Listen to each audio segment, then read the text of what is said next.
আমাদের মহান মুক্তিযুদ্ধ আমাদের জাতীয় জীবনের এক গৌরব উজ্জ্বল অধ্যায়। এই বাঙালি জাতির হাজার হাজার বছরের যে অর্জনগুলো রয়েছে, শ্রেষ্ঠতম অর্জন, যে অর্জন নিয়ে সারা দুনিয়াতে আমরা গর্ব করতে পারি। আমাদের রাজনীতি, আমাদের অর্থনীতি, আমাদের চিন্তা, আমাদের শিল্প, আমাদের সাহিত্য, যত অর্জন রয়েছে হাজার হাজার বছরের পুরনো সে অর্জনগুলোর মধ্যে আমাদের মহান মুক্তিযুদ্ধ, আমাদের ভাষা আন্দোলন, এগুলোর সঙ্গে আসলে কোনো কিছুর তুলনা করা যাবে না। পৃথিবীর খুব অল্প কয়েকটি জাতি যাদের স্বাধীনতার আকাঙ্ক্ষা চিরন্তন। তারা কখনো পরাধীন থাকতে পারেনি, পরাধীনতা তাদের পছন্দ ছিল না, এবং যখনই কোনো বিদেশি শক্তি এসেছে অমনি তারা বিদ্রোহ করেছে। এ সকল জাতিগোষ্ঠীর মধ্যে শীর্ষতম জাতিগোষ্ঠী হিসেবে বাঙালির নাম আসবে। তা সেই ব্রিটিশদের বিরুদ্ধে হোক, মুঘলদের বিরুদ্ধে হোক, সুলতানি জমানায় কিংবা তারও আগে দিল্লির যে শাসন ছিল, গর্জে উঠেছে বারবার বাংলার জনগণ। কখনো সফল হয়েছে, কখনো ব্যর্থ হয়েছে, কিন্তু এ জাতিকে অবদমিত করে রাখা যায়নি। শত শত বছর তারা কেবলই মাত্র বিদ্রোহ করেছে। তো এই যে বাঙালির বিদ্রোহ করা, বাঙালির স্বাধীন হওয়া, এর ধারাবাহিকতায় আমরা যে 1971 সনে পাকিস্তানের কাছ থেকে আধুনিক একটি রাষ্ট্র ব্যবস্থা কায়েমের লক্ষ্যে স্বাধীন হয়েছি, স্বাধীনতা যুদ্ধের মাধ্যমে, মহান মুক্তিযুদ্ধের মাধ্যমে। এই গৌরব পৃথিবীর অল্প কয়েকটি জাতিগোষ্ঠী রয়েছে যারা সরাসরি যুদ্ধ করে জয়লাভ করেছে, সরাসরি, তাও আবার বিদেশি শক্তির সঙ্গে। আমেরিকা, বাংলাদেশ, এরকম অল্প কয়েকটি দেশ রয়েছে। তো আমাদের সেই মহান মুক্তিযুদ্ধের মহান উপাখ্যান এবং এই মুক্তিযুদ্ধে যারা নেতৃত্ব দিয়েছেন এবং এই মুক্তিযুদ্ধে যারা সহযোগিতা করেছেন দেশে এবং দেশের বাইরের নানা রকম সাহায্যকারী শক্তি, তারা এই জমিনের সবচেয়ে শ্রেষ্ঠতম সম্মানিত ব্যক্তি বা সম্মানিত রাষ্ট্ররূপে গণ্য হওয়ার কথা। কিন্তু আমাদের সমাজের কিছু মানুষের ধড়িবাজি, কিছু মানুষের বেনিয়াগিরি, কিছু মানুষের দুর্বৃত্তপনা, জ্ঞানের অভাব এবং ওভার অ্যাক্টিং ইত্যাদি নানা রকম কারণে মুক্তিযুদ্ধের যে গৌরব উজ্জ্বল ভূমিকা, মুক্তিযুদ্ধের যে গৌরবময় গাথা, কীর্তিগাথা, কিংবা আমাদের মুক্তিযুদ্ধের যে সকল সম্পদ, সহায়, ইতিহাস, ঐতিহ্য, কিংবা আমাদের বীর মুক্তিযোদ্ধাদের সেই যে চিত্রপট, তাদের বীরত্বের কাহিনী, এগুলো আমরা ধারণ করতে পারিনি। সময়ের বিবর্তনে, আমাদের ভুলের কারণে এখন মুক্তিযুদ্ধ নিয়ে নানা রকম নেতিবাচক কথাবার্তা হচ্ছে এই 2025 সনে। আর মুক্তিযোদ্ধাদেরকে অনেকে গালিগালাজ করার চেষ্টা করছে। আর মহান মুক্তিযুদ্ধের সময় যে নামগুলো অভিশাপে পরিণত হয়েছিল, রাজাকার, আলবদর, আশামস, এই শব্দগুলো অভিশাপের উপলক্ষে পরিণত হয়েছিল। সেগুলো আমাদের কর্মের কারণে, আমাদের আমজনতার কর্মের কারণে, রাজনৈতিক দলের ধড়িবাজির কারণে এইগুলো এই 2024-25 সনে এসে এই ন্যারেটিভগুলো উল্টে ফেলানোর চেষ্টা করা হচ্ছে। আমাদের যে বিপ্লব হলো, 2024 সনে যে বিপ্লব হলো, সেই বিপ্লবের অন্যতম একটি স্লোগান ছিল, তুমি কে আমি কে, রাজাকার রাজাকার। মুক্তিযুদ্ধ এবং মুক্তিযোদ্ধাদের প্রতি মানুষ কতটা বিরক্ত হলে, কতটা বিক্ষুব্ধ হলে নিজেদেরকে মুক্তিযুদ্ধের বিপরীত শক্তি, ভিলেন যারা ছিল মুক্তিযুদ্ধের, সেই ভিলেনের উত্তরাধিকারী রূপে দাবি করতে পারে। এই ঘটনায় কিন্তু এই জুলাই আগস্ট বিপ্লবে ঘটেছিল। তো এই সকল ঘটনা কেন ঘটলো আপনি যদি বিচার করেন, আপনি যদি বিশ্লেষণ করেন, তাহলে দেখতে পাবেন যে সেই 1972 সন থেকে মুক্তিযুদ্ধের ইতিহাস বিকৃত করা হয়েছে। যে যে কাজ করেননি তাকে সেই কাজের কৃতিত্ব দেয়া হয়েছে। যার কৃতিত্ব পাওয়ার কথা ছিল, সম্মান এবং মর্যাদার অধিকারী যিনি হবেন, তাকে লাঞ্ছিত করা হয়েছে। অনেক মুক্তিযোদ্ধা যাদেরকে প্রাপ্য সম্মান দেওয়া হয়নি, আর অনেক অমুক্তিযোদ্ধা তারা রাতারাতি মুক্তিযুদ্ধের কমান্ডার সেজে রাষ্ট্রের বড় বড় পদ পদবিতে বসে যেভাবে যারা চাক্ষুষ সাক্ষী ছিলেন মুক্তিযুদ্ধের এই ৯ মাস সময়টিতে, তাদের পঞ্চ ইন্দ্রিয় নাক, কান, চক্ষু ইত্যাদির উপর যে নির্যাতন চালানো হয়েছে, সেটা কিভাবে? ধরুন, আপনি একজন লোককে দেখলেন যে এই লোক মুক্তিযুদ্ধ করেননি, আপনি দেখলেন যে এই লোক রাজাকার ছিল, আলবদর ছিল, আসাম ছিল, মুসলিম লীগার ছিল, শান্তি বাহিনীর কমিটি ছিল। তো আপনার চোখের সামনে হঠাৎ করে সেই লোক বলল যে আমি মুক্তিযোদ্ধা কমান্ডার ছিলাম। আপনার যেহেতু ক্ষমতা নেই, এই কারণে আপনি সে দৃশ্য দেখলেন, কিন্তু আপনি প্রতিবাদ করতে পারলেন না। কিন্তু আপনার অন্তরের অন্তঃস্থলে এক ধরনের বেদনা, এক ধরনের হতাশা, এক ধরনের ক্ষোভ তৈরি হয়ে যাবে। এর ফলে আপনি অনেক সময় নিজে বিভ্রান্ত হবেন, বিক্ষুব্ধ হবেন এবং খিস্তি খাও করতে থাকবেন, যেটি 1972 সন থেকে আমাদের দেশে শুরু হয়ে গিয়েছিল। পরবর্তীতে এই মুক্তিযুদ্ধ নিয়ে নানা রকম ন্যারেটিভ তৈরি করা হয়েছে, নানা মিথ্যা গল্প, মিথ্যা কাহিনী, মিথ্যা ইতিহাস রচনায় হাত দেওয়া হয়েছে এবং মুক্তিযুদ্ধকে পুঁজি করে রাজনীতির ক্ষমতা এবং রাষ্ট্রনৈতিক ক্ষমতা কুক্ষিগত করার জন্য একটা বিরাট চক্র। তারা তাদের যে আত্মমর্যাদা, এই জাতির ইতিহাস ও ঐতিহ্য সবকিছু বিসর্জন দিয়ে সাধারণ মানুষদেরকে বিভ্রান্ত করেছে এবং মুক্তিযুদ্ধের নামে কিংবা মুক্তিযোদ্ধার নামে অনেক বড় বড় অপকর্ম, জাতিসত্তার অপমান এবং আমাদের পুরো রাষ্ট্র ব্যবস্থাকে যেভাবে হুমকির মুখে ফেলে দেওয়া হয়েছে, ফলে অনেকের কাছে এই মুক্তিযুদ্ধের ইতিহাস নিয়ে কারো কারো আবেগ, কারো কারো মায়া কান্না, এটা অনেকটা কুমির আশ্রুর মতো মনে হয়েছে। কুমিরের চোখ দিয়ে যখন অশ্রু পড়ে, সাধারণত কুমিরের চোখ দিয়ে অশ্রু বা চোখের জল পড়া দৃশ্য আমরা কেউ দেখিনি।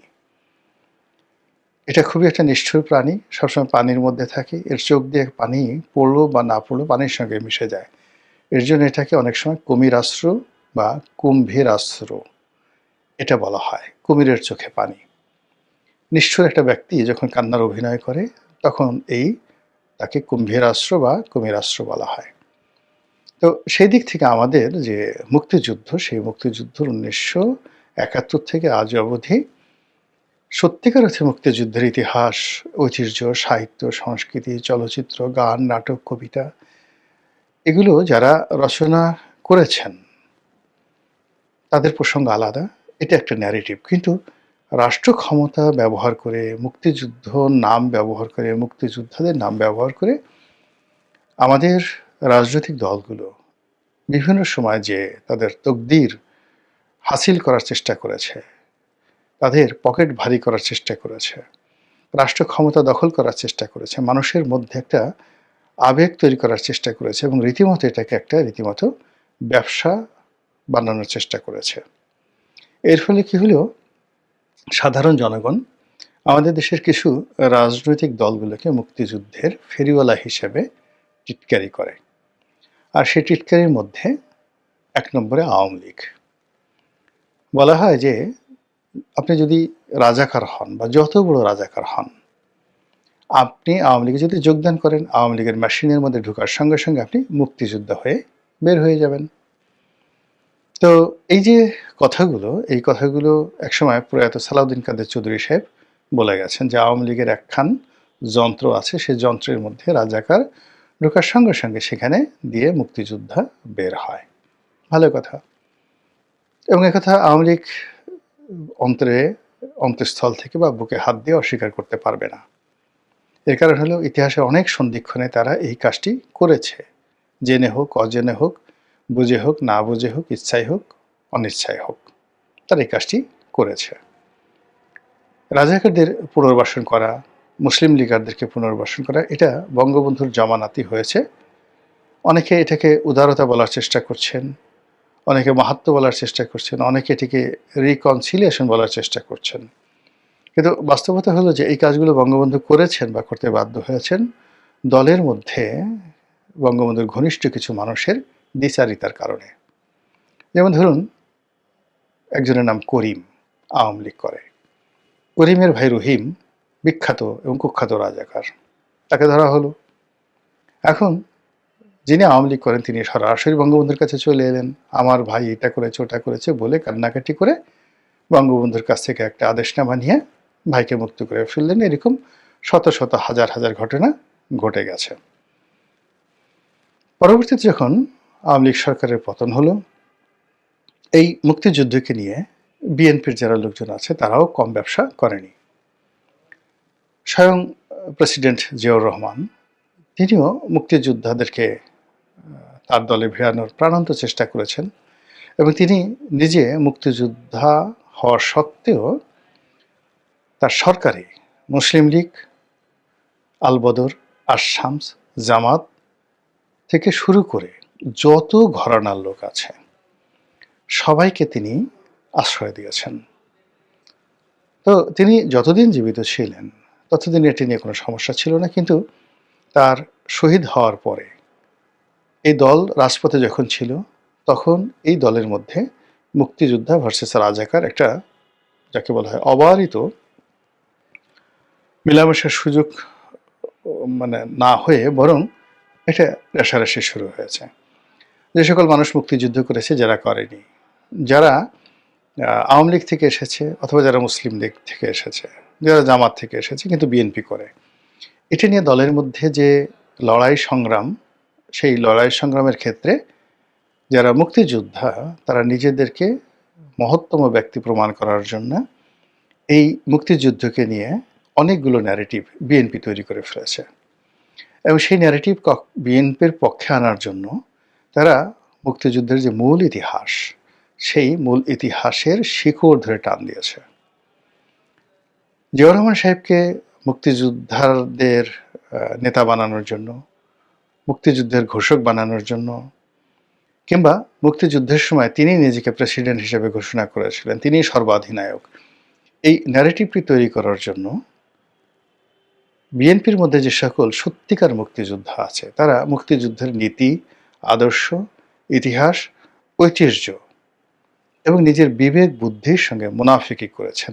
অনেকে মুনাফিকি করে মুক্তিযুদ্ধের জন্য যে ন্যারেটিভটি তৈরি করেছেন, যেমন একটা ন্যারেটিভ আওয়ামী লীগ তৈরি করেছে।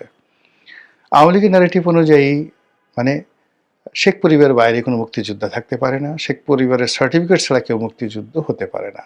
একইভাবে বিএনপি যেটা প্রচার করার চেষ্টা করেছে যে জিয়াউর রহমানের বাইরে কোনো মুক্তিযোদ্ধা নেই আর জিয়াউর রহমানের উপরে কোনো মুক্তিযোদ্ধা নেই, এরকম একটা ন্যারেটিভ।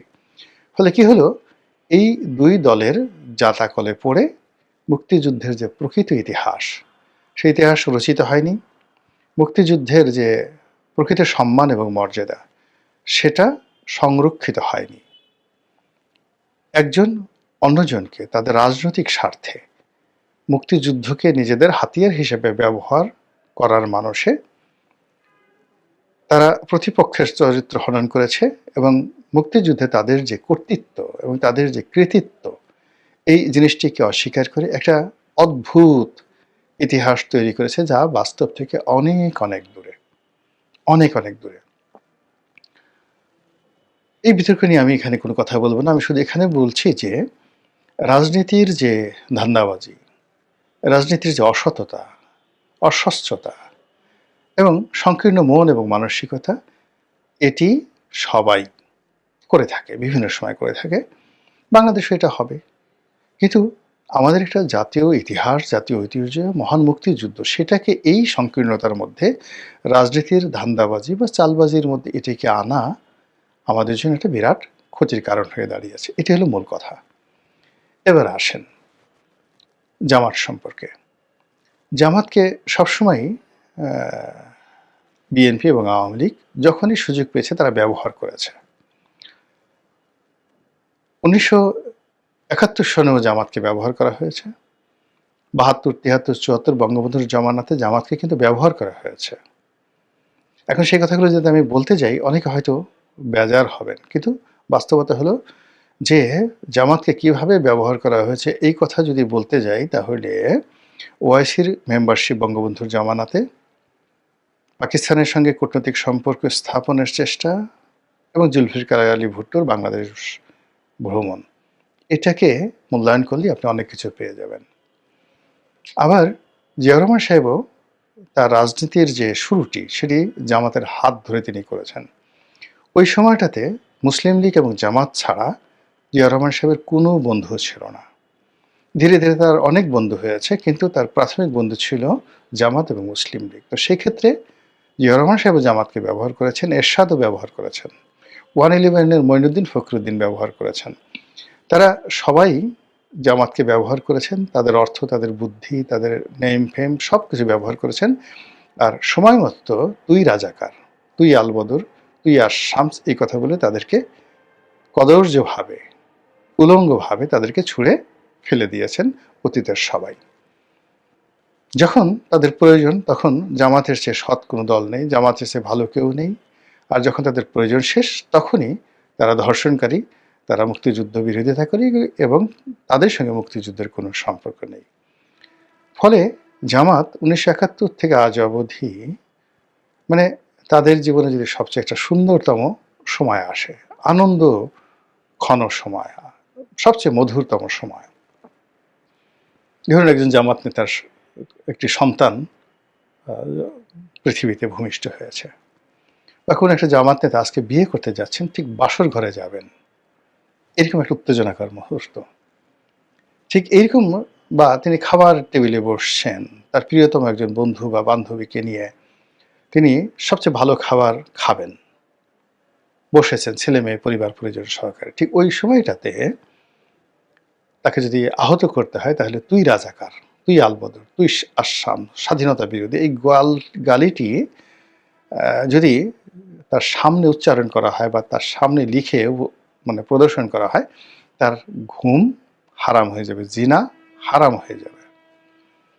তো এই কাজটি বাংলাদেশের সকল রাজনৈতিক দল, গোষ্ঠী, ব্যক্তি, শিল্পী, সাহিত্যিক, সংস্কৃতি, এমনকি রাস্তার যারা ঝাড়ুদার, তারা এই জামাতের বিরুদ্ধে এই জিনিসটি ব্যবহার করেছে।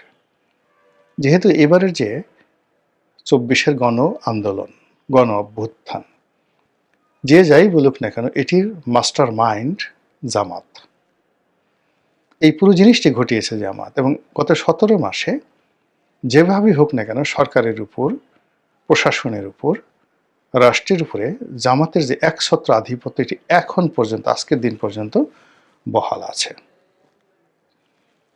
এবং এই সময়টিতে জামাত মনে করছে যে তারা যে ম্যাটিকুলাস ডিজাইনে অভ্যস্ত হয়ে পড়েছে, যেভাবে হাসিনাকে তাড়ানো হয়েছে, যেভাবে একটা গণ অভ্যুত্থান সংগঠিত করা হয়েছে, গণ অভ্যুত্থানের 24 ঘন্টার মধ্যে যেভাবে প্রশাসনের সর্বস্তরে তারা বিজয় লাভ করেছে, যেভাবে ঢাকা বিশ্ববিদ্যালয়, জাহাঙ্গীরনগর বিশ্ববিদ্যালয়, রাজশাহী বিশ্ববিদ্যালয় ছাত্র সংঘতে তারা বিজয়ী হয়েছে, এবং এখানে তারা যে ডিজাইনগুলো করেছে, সে তুলনায় জাতীয় নির্বাচনে বিজয়ী হওয়া, সরকার গঠন করা অনেক ছোট একটা বিষয়।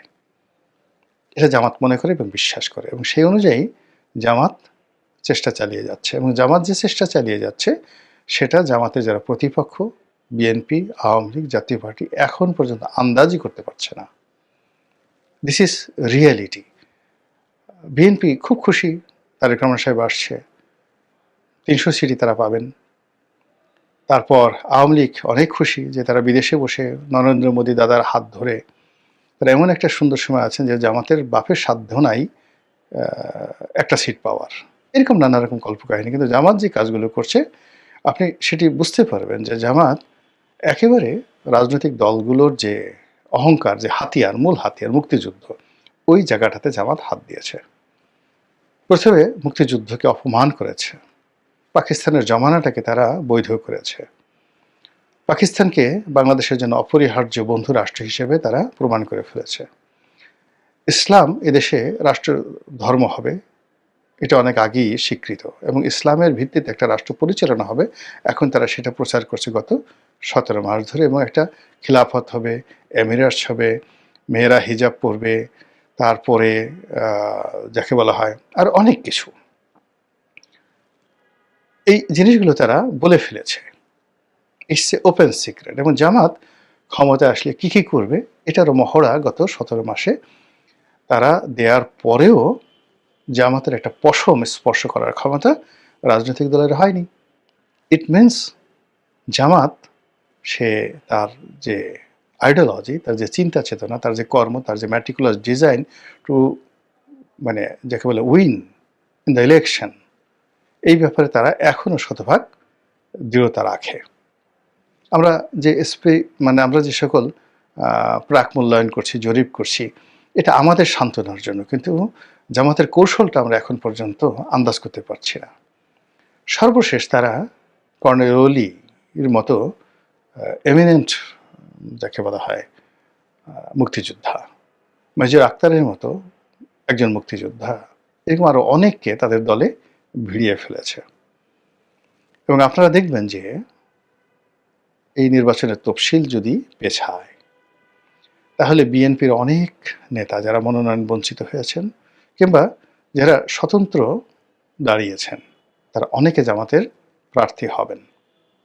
এবং সেক্ষেত্রে এই যে মুক্তিযুদ্ধ নিয়ে যে ব্যবসা রাজনৈতিক দলগুলো করতেন, সেখানে জামাতও ভাগ বসালো। এবং আগামীতে যদি জামাত দাবি করে বসে যে বিএনপির চাইতে, আওয়ামী লীগের চাইতে জামাতে মুক্তিযোদ্ধা অথবা মুক্তিযুদ্ধপন্থী পরিবারগুলোর সদস্যের সংখ্যা বেশি, তাহলে আমি অন্তত অবাক হব না।